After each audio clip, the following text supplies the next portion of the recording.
അസ്സലാമു അലൈക്കും. അന്ന് രാത്രി ഉറങ്ങാൻ കിടന്നപ്പോഴും ഷാഫി ആലോചനയിലായിരുന്നു. അല്ലാ, എനിക്ക് ഉറക്കം കിട്ടുന്നില്ലല്ലോ. ആ പെണ്ണിനെ ഞാൻ ആഗ്രഹിച്ച ആ പെണ്ണിനെ എനിക്ക് കിട്ടുമോ, അതോ ഇനി അതും എന്തെങ്കിലും തടസ്സം കൊണ്ട് ഇല്ലാതാവോ? അല്ലാ, നീ ഹൈറായത് എനിക്ക് തരണേ. ഒരുപാട് ആലോചിച്ച് അവൻ ഉറങ്ങിയത് അറിഞ്ഞില്ല. പിറ്റേന്ന് രാവിലെ ഉപ്പയും വീട്ടുകാരും അവിടെ എത്തി.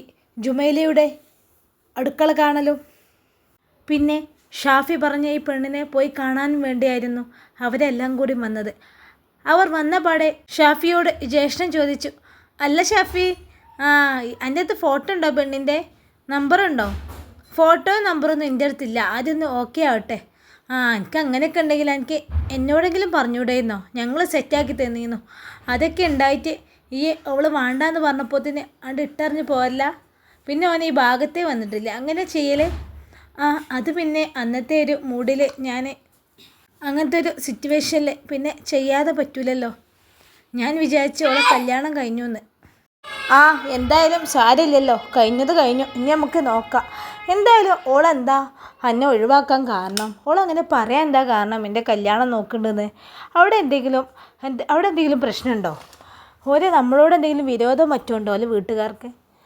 അതെങ്ങനെ ഇപ്പോൾ നമുക്കറിയില്ലല്ലോ. നമ്മൾ അവളെ വീട്ടുകാരെ കണ്ടിട്ടില്ല. എന്തായാലും പോയി നോക്കാം. ഇതെങ്കിലും ഒന്ന് നടന്നാൽ മതിയായിരുന്നു. നമുക്കെല്ലാവർക്കും കൂടി ഒന്ന് പോയി നോക്കാം. ഷാഫി, ഈയും വരുന്നുണ്ടോ? എന്നിട്ട് എല്ലാം അന്വേഷിക്കാം. ഒരു ബുദ്ധിമുട്ടും ഇല്ലാതെ നിന്നാൽ മതിയായിരുന്നു. ഉമ്മ പറഞ്ഞു. അതെ ഉമ്മ, ഇനി ഇതെങ്കിലും ഒന്ന് വേഗം നടക്കട്ടെ. സുറുമിത്തയും പറഞ്ഞു. ഷാഫി, വൈകുന്നേരം വരാമെന്ന് ഓരോട് വിളിച്ചു പറയാൻ പറയട്ടോ. എന്തായാലും ജുമൈലാൻ്റെ വീട്ടിൽ സൽക്കാരം കഴിഞ്ഞിട്ട് നമുക്ക് പോവാം. ഒരു 4 മണിക്ക് ശേഷം അവരോട് പറയാൻ പറഞ്ഞേക്ക്. ഉപ്പ, ഞാൻ പറയാം. അബ്ബാസിനെ വിളിച്ചു നോക്കട്ടെ. അവനല്ലേ എന്നെ അങ്ങോട്ട് പെണ്ണ് കാണാൻ കൊണ്ടുപോയത്. ഓനോട് വിളിച്ചു പറഞ്ഞേക്ക് ഞങ്ങൾ നാളെ വരുമെന്ന്. ഉപ്പ, ഞാൻ വിളിക്കട്ടെ. ഷാഫി ഫോൺ വിളിച്ചുകൊണ്ട് പുറത്തേക്കിറങ്ങി. എന്തെങ്കിലും ഒന്ന് ഷാഫിക്ക് ശരിയായാൽ മതിയായിരുന്നു. ഇനിയിപ്പോൾ ഒരു തടസ്സം ഇല്ലാതെ എന്നാൽ മതിയായിരുന്നു. എൻ്റെ കുട്ടിക്ക് എല്ലാത്തിലും ഓരോ തടസ്സങ്ങളാണ്. റബ്ബേ, ഇനി ഈ തടസ്സമൊന്നും കൊടുക്കല്ലേ.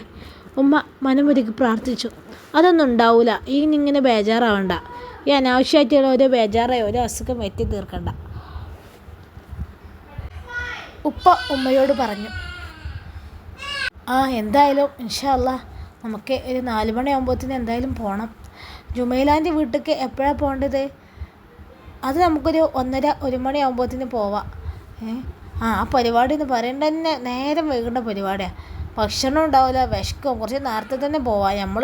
നമ്മളെ കാത്തിരുന്ന് അവിടുത്തെ കുട്ടികളും അവിടുത്തെ ആൾക്കാരും കൂടി വിശന്നിരിക്കണ്ട. നമുക്കേ ഒരു 1 മണിൻ്റെ ഉള്ളിൽ തന്നെ പോവാം. അല്ലാതെ ചില ആൾക്കാരൊക്കെ ഉണ്ട് 1:30-2 മണിയാവും എത്താൻ. എന്നിട്ട് ബാക്കിയുള്ളവരും കൂടി വിശന്ന് അവിടെ ഇരിപ്പിച്ചാൻ. അതൊന്നും വേണ്ട. എനിക്കിഷ്ടമില്ല പരിപാടി. പിന്നെ നമ്മളെ ജുമൈലവിൻ്റെ വീട്ടിലേക്കല്ലേന്ന് ആലോചിച്ചിട്ടാണ് ഞാൻ വന്നത്. അത് സാരമില്ല, ഒരു ദിവസമല്ല. ഇനിയിപ്പോൾ എന്നൊന്നുമില്ലല്ലോ. ഇനിയിപ്പോൾ നമ്മൾ ഈ ഒരു പരിപാടിക്ക് പോയാൽ പിന്നെ പോകലൊന്നും ഉണ്ടാവില്ലല്ലോ. എന്നും ഉള്ള അവിടെ പരിപാടി ഒന്നുമല്ലല്ലോ. കല്യാണം കഴിഞ്ഞാൽ ഇങ്ങനത്തെ ഒരു പരിപാടിയൊക്കെ ഉണ്ടാവും. അപ്പോൾ ഇത്ര പറയാനൊന്നും ഇല്ലല്ലോ. എല്ലായിടത്തും ഉണ്ടാവണ്ടല്ലേ. ഇതൊക്കെ പോയില്ലെങ്കിൽ നമുക്ക് തന്നെയാണ് നഷ്ടം. പിന്നെ നമുക്ക് അവരെ വീടൊന്നും കാണാൻ പറ്റില്ല. അത് ശരിയാ, അത് ഈ പറയുന്നത് ശരിയാ. അല്ല, നമ്മൾ ആ കുട്ടീനെ കാണാൻ പോകുമ്പോഴേ എന്തെങ്കിലും കൊണ്ടുപോകണോ? മുട്ടായി എന്തെങ്കിലും വാങ്ങണോ? നമുക്ക് വാങ്ങാം. അല്ലാതെ ഇനിയിപ്പോൾ ഒരിട്ടം ഷാഫി പോയി ഇഷ്ടപ്പെട്ടല്ലേ, ഇനി നമ്മൾ പോയി മുട്ടായൊക്കെ വാങ്ങാം. ഷാഫിനോട് പറയാൻ മറന്നു. ഓനും അത് വലിയ ഇതൊന്നും ഉണ്ടാവില്ല. അതിനോടൊക്കെ എതിരല്ലേ. എന്തായാലും വാങ്ങാം. നമുക്കിപ്പോൾ എന്തായാലും ഇഷ്ടപ്പെടാതിരിക്കുന്നില്ലല്ലോ. ഓനക്ക് ഇഷ്ടപ്പെട്ടാൽ പിന്നെ നമുക്കെന്താ പ്രശ്നം? പിന്നെ വേറെ കുടുംബത്തിൻ്റെ കാര്യമൊക്കെ ഒന്ന് അന്വേഷിക്കണം. ഒരു കുഴപ്പമൊന്നും ഇല്ലയെന്നാണ് ഓൻ്റെ ചങ്ങായി പറഞ്ഞത്.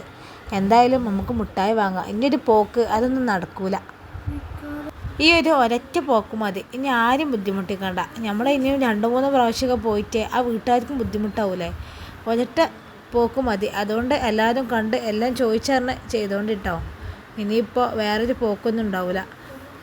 ആ ആയിക്കോട്ടെ ഉപ്പ, ഞങ്ങൾ നോക്കിക്കോളാം. സുറുമി നല്ലപോലെ നോക്കിയണ്ടേ, എല്ലാവരോടും പറയണേ, വഫനോടും മുന്താസിനോടൊക്കെ പറയണേ. പിന്നെ അതും ഇതും പറഞ്ഞിട്ട് ഒരു കാര്യമില്ല. ആയിക്കോട്ടെ ഉപ്പ, ഞങ്ങൾ നോക്കിക്കോളാം. അങ്ങനെ അവരെല്ലാവരും കൂടി ഒരുപാട് നേരം സംസാരിച്ചിരുന്നു. നേരം 1 മണിയായി. ജുമൈലയുടെ വീട്ടിലേക്ക് പോകാനുള്ള സമയമായി. എല്ലാവരും കൂടി ഒരു ക്രൂയിസറിലും കാറിലുമാണ് പോയിരുന്നത്. അടുത്തുള്ള അയൽവാസികളും പിന്നെ മറ്റുള്ള കുടുംബക്കാരും എല്ലാവരും ഉണ്ടായിരുന്നു. അവർ ജുമൈലയുടെ വീട്ടിലെത്തി. ഇതിനിടയിൽ ഷാഫിയോടും അജ്മലിനോടും ഉപ്പ മിഠായും സാധനങ്ങളൊക്കെ വാങ്ങാനുള്ള ഏർപ്പാട് ചെയ്തിരുന്നു. അവരത് വാങ്ങി തിരിച്ചു വന്നു. അങ്ങനെ അവരെല്ലാവരും കൂടി ജുമൈലയുടെ വീട്ടിൽ. അവരെ കണ്ടതും ജുമൈല ഓടിയെത്തി കെട്ടിപ്പിടിച്ചു. ഓ എന്താപ്പാ, എനിക്ക് അപ്പോതിന് ഞങ്ങളെ കാണാൻ പൂതിയായി. ആ അമ്മ, എനിക്ക് നിങ്ങളൊക്കെ കാണാൻ ഭയങ്കര പൂതിയായി. 2 ദിവസം മാറി എന്നപ്പോത്തിന് വല്ലാത്തൊരു മിസ്സിങ്. അത് സാരില്ല മോളെ, അതൊക്കെ ഉണ്ടാവും. അതൊക്കെ ഞാൻ ശീലമുള്ളതല്ലേ. എന്നും ഈ ഉമ്മാൻ്റെ അടുത്തിങ്ങനെ ഒക്കെയല്ലായിരുന്ന. അല്ല ഷാഫിക്ക് അവിടെ? ഷാഫിക്ക് വന്നിട്ടില്ലേ? എല്ലാവരും വന്നിട്ടില്ലേ? എല്ലാവരും അവിടെ ഉണ്ട്. ഓനതാ അവിടെ ഇരിക്കണതാ പുറത്ത്. എല്ലാവരും എന്താ പുറത്ത് നിൽക്കണേ? എല്ലാവരും കയറി വരി. ജുമൈലയുടെ ആഷിക്കും അവരെ വീട്ടുകാരും എല്ലാവരും അവരെ അകത്തേക്ക് ക്ഷണിച്ചു. ഭക്ഷണമൊക്കെ കഴിച്ച് കുറച്ചു നേരം അവിടെ നിന്ന് അവർ പോകാനൊരുങ്ങി. ഷാഫിയുടെ പെണ്ണിനെ കാണാൻ പോകുന്നത് അവർ അവിടെ പറഞ്ഞു. ജുമൈലക്ക് ഒരുപാട് സന്തോഷമായിരുന്നു. ഞാൻ പ്രാർത്ഥിക്കാം ഷാഫിക്ക, ഇതെങ്കിലും ഒന്ന് ശരിയായാൽ മതിയായിരുന്നു. അതെ ജുമൈല, അതാണ് ഇപ്പോൾ എല്ലാവരും മനസ്സിൽ വിചാരിക്കണേ. ഈ നന്നായിട്ട് പ്രാർത്ഥിക്കട്ടോ. പിന്നെ ഞാൻ പോയിട്ട് ഞങ്ങൾ വിളിക്കാം, ഓക്കെ?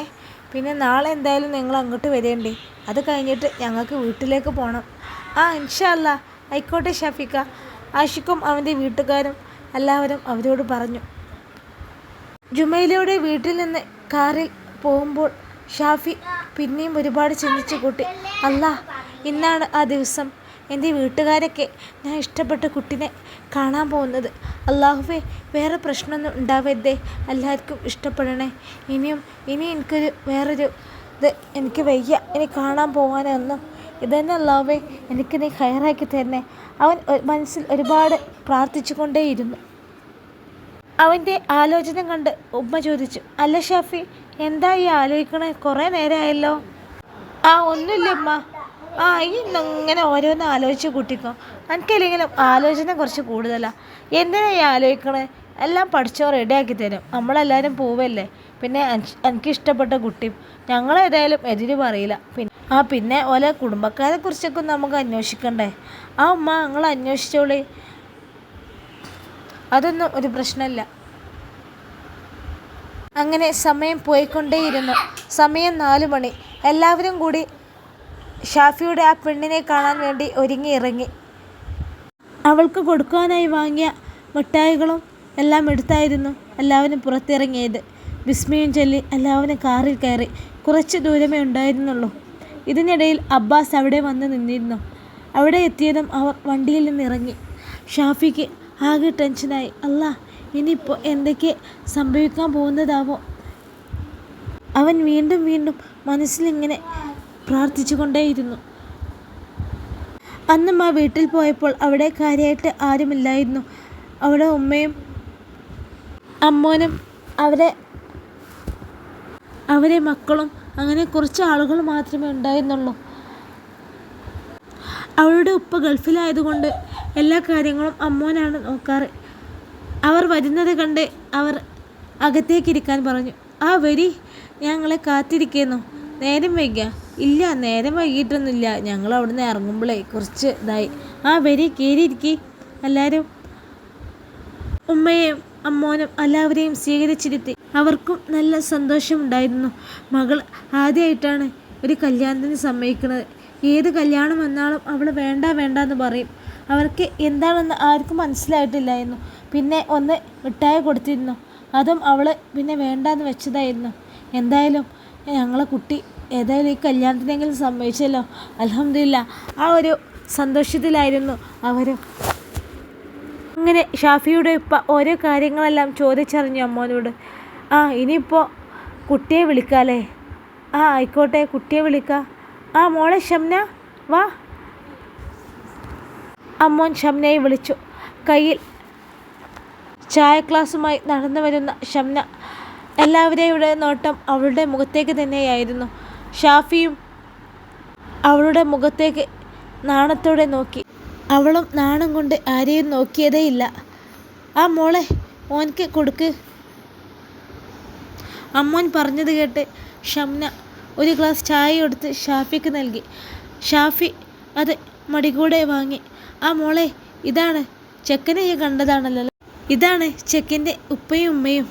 പിന്നെ ഇത് ബാക്കി അവരുടെ ജ്യേഷ്ഠന്മാരും പിന്നെ ജ്യേഷ്ഠന്മാരുടെ വൈഫും ഇങ്ങനെ എല്ലാവരും ഉണ്ട്. അങ്ങനെ അമ്മോൻ അവൾക്ക് എല്ലാവരെയും പരിചയപ്പെടുത്തി കൊടുത്തു. അവളെ കണ്ടപ്പോൾ തന്നെ എല്ലാവർക്കും ഇഷ്ടമായിരുന്നു. ഉമ്മ അവളെ കൈപിടിച്ച് ഓരോ കാര്യങ്ങൾ ചോദിച്ചു. അവളുടെ സംസാരവും പെരുമാറ്റവും ഉമ്മാക്ക് വളരെയേറെ ഇഷ്ടപ്പെട്ടിരുന്നു. അങ്ങനെ സുറുമത്തെയും വഫയും മുന്താസും എല്ലാവരും അവരോട് ഒപ്പം കൂടി ഓരോ സംസാരങ്ങൾ സംസാരിച്ചു. എല്ലാവർക്കും ഒരുപാട് ഇഷ്ടമായിരുന്നു. ഉപ്പയും ഉമ്മയോട് പറഞ്ഞു, കാണാൻ നല്ല കുട്ടികളെ, ഒരു കുഴപ്പമൊന്നുമില്ല. അപ്പം നമുക്ക് മുട്ടായാണ്ട് കൊടുത്താലോ? ഇനിയിപ്പോൾ ഒന്നും നോക്കണ്ട. അല്ല, കുട്ടിയുടെ ഉപ്പ എവിടെയാണ്? കുട്ടിയുടെ ഉപ്പേ സൗദിയിലാണ്. ഇനിയിപ്പോൾ ഒരു മാസമൊക്കെ ആകുമ്പോൾ എന്തായാലും വരാനായിട്ടുണ്ട്. ഇനിയിപ്പോൾ ഇവിടെ കല്യാണം ശരിയാവണമെങ്കിൽ വരാമെന്ന് വിചാരിച്ചിട്ടാണ്. സൗദിയിലാണല്ലേ? ഞാനും അവിടെ ആയിരുന്നേ. ഞാനവിടെ ഒരു 10-20 വർഷമായിട്ട് അവിടെ തന്നെ ആയിരുന്നു. അപ്പോൾ പിന്നെ എല്ലാം നിർത്തി പോകുന്ന മക്കളൊക്കെ പറഞ്ഞയച്ചതാണ്. പിന്നെ എന്നാൽ ഞങ്ങൾ മിഠായി കൊടുക്കട്ടെ? ഷാഫിയുടെ ഉപ്പ അവളുടെ അമ്മോനോട് ചോദിച്ചു. ആയിക്കോട്ടെ, നിങ്ങളെ ഇഷ്ടം പോലെ. നിങ്ങൾക്ക് ഞങ്ങളെ മോനോട് ഇഷ്ടക്കേടൊന്നുമില്ലല്ലോ? എന്ത് ഇഷ്ടക്കേട്? ഞങ്ങൾ അന്ന് കണ്ടപ്പോൾ തന്നെ ഞങ്ങൾക്ക് എല്ലാവർക്കും ഇഷ്ടപ്പെട്ടിരുന്നു. പിന്നെ ഞാൻ നിങ്ങളെക്കുറിച്ച് അന്വേഷണം ചെയ്തു. വേറെ കുഴപ്പമൊന്നുമില്ല. എന്നായിക്കോട്ടെ, നിങ്ങളെ കുട്ടിക്ക് മിഠായി കൊടുക്കാം കേട്ടോ. നിങ്ങളെ സമ്മതം ചോദിച്ചു. ഇൻഷാ അല്ലാ. ഏതായാലും നമുക്ക് കല്യാണം പെട്ടെന്ന് തന്നെ നടത്തണം. കുട്ടീൻ്റെ ഇപ്പ എന്നാ വരിക? എന്തായാലും പെട്ടെന്ന് തന്നെ വരാൻ പറയണ്ടേ. ഇനിയിപ്പോൾ നമുക്ക് ഒരുപാടൊന്നും വൈകിപ്പിക്കാൻ പറ്റൂല. ആയിക്കോട്ടെ, അതൊക്കെ ഞങ്ങൾ പറഞ്ഞ് ശരിയാക്കാം ഇൻഷാ അല്ലാ. ഷാഫിയുടെ മുഖത്തും ഒരുപാട് സന്തോഷമുണ്ടായിരുന്നു. അൽഹംദുലില്ലാ, എല്ലാവർക്കും ഇഷ്ടപ്പെട്ടല്ലോ. ഇനിയിപ്പോൾ ബാക്കിയുള്ള കാര്യങ്ങളും പെട്ടെന്ന് തന്നെ നടക്കണേ. അല്ല ഷാഫി, എനിക്കെന്തെങ്കിലും ഇനി സംസാരിക്കാണ്ടോ? രണ്ടാക്കും സംസാരിക്കാണ്ടെങ്കിൽ ആ റൂമിലേക്ക് പോയി സംസാരിച്ചോളൂ കേട്ടോ. ഇനിയിപ്പോൾ ഞങ്ങളൊക്കെ ഉണ്ടാവുമ്പോൾ ഈ മടി കാട്ടണ്ട. സുറുമി ഷാഫിയെ കളിയാക്കിക്കൊണ്ട് പറഞ്ഞു. എന്ത് സംസാരിക്കാൻ? എനിക്കൊന്നുമില്ല. ഞങ്ങളെന്നാലും സംസാരിച്ചില്ലേ? അത് പറ്റൂല. നിങ്ങൾ എന്തെങ്കിലും ഒന്ന് പോയി സംസാരിച്ചോളേ. ഏതായാലും ഇത്രയൊക്കെ ആയില്ലേ. ഇനിയിപ്പോൾ സംസാരിച്ചിട്ടൊന്നും ഒരു പ്രശ്നമില്ല. അത് വേണ്ടെത്താ. ഞങ്ങളിനി നിക്കാഹ് കഴിഞ്ഞിട്ട് സംസാരിച്ചോടാ. ഈ വലിയൊരു മൂലയേരെ നേട്ടാ. എന്നെപ്പോലെ എനിക്കെന്നെ കയ്യുള്ളൂ. വല്ലാത്തൊരു മനുഷ്യനത്. ഞങ്ങൾ ഓളെ നമ്പർ വാങ്ങട്ടെ? അതും നീ വേണ്ടെന്ന് പറയും. നിങ്ങൾ വാങ്ങിക്കോളി. അതിനിപ്പോൾ എന്താ? ഞാൻ വിളിക്കാന്നാ പോരെ? നിങ്ങളെ വിളിച്ചോളി.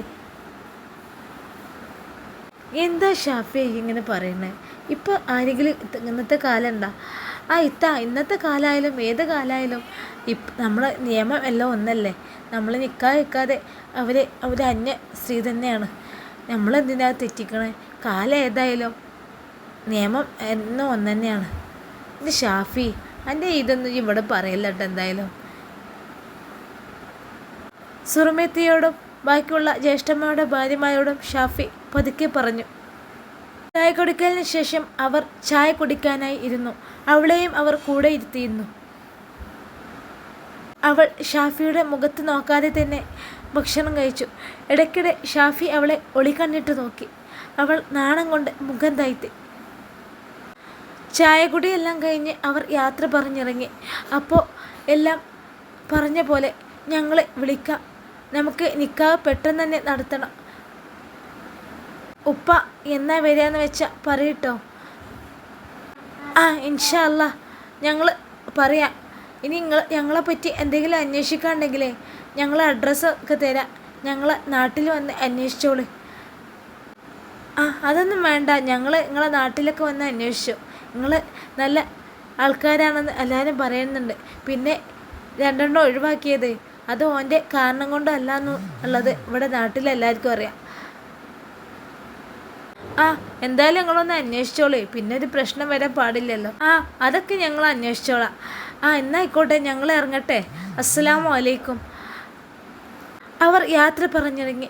എല്ലാവരുടെയും മനസ്സിലും ഒരുപാട് സന്തോഷമായി. ആ ഉമ്മയുടെ കണ്ണുകൾ നിറഞ്ഞിരുന്നു. അല്ലാ, എൻ്റെ കുട്ടിക്ക് ഇങ്ങനെ നല്ലൊരു ബന്ധെങ്കിലും കിട്ടിയല്ലോ റബ്ബേ.